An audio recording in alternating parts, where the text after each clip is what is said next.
Hello વિદ્યાર્થી મિત્રો, last video લેક્ચરથી આપણે હિસાબી ભૂલોના પ્રકાર વિશે ચર્ચા કરી રહ્યા છીએ.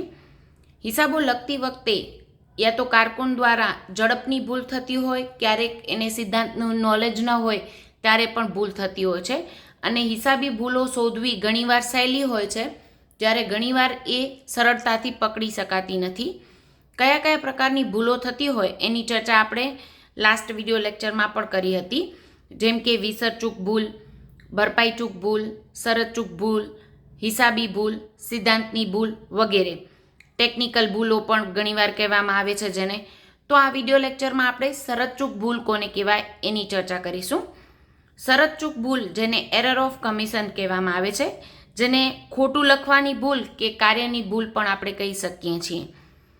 આવી ભૂલો કાચા સરવૈયાને અસર કરે છે.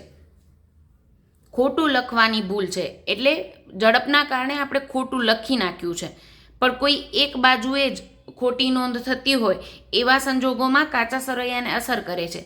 અને આ શરત ચૂકની ભૂલ કાચા સરવૈયાને અસર કરતી હોવાથી ટોટલ મેચ થતું નથી. અને જે ભૂલો કાચા સરવૈયાને અસર કરતી હોય તો એ ભૂલો શોધી કાઢવી થોડી સરળ હોય છે.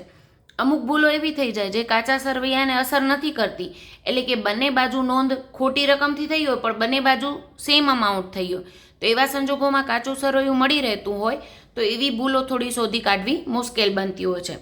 પણ શરત ચૂક ભૂલ છે એ કાચા સરવૈયાને અસર કરતી હોય, સરળતાથી શોધી શકાય છે. આવી ભૂલો એટલે કેવી કેવી? તો પહેલું છે સરવાળાની ભૂલ.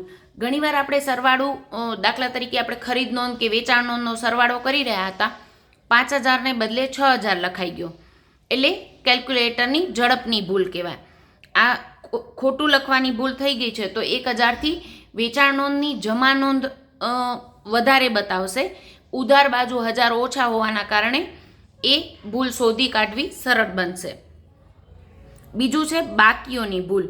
આપણે ઘણીવાર બાકી શોધતી વખતે આપણે કોઈ પણ ખાતું બંધ કરીએ છીએ ત્યારે સરવાળા કર્યા પછી બાકી શોધીએ તો બાકી ખોટી શોધાઈ જાય. એવા સંજોગોમાં પણ આપણે એ શરત ચૂક ભૂલ કહી શકાય. ત્રીજી છે ખતવણીની ભૂલ.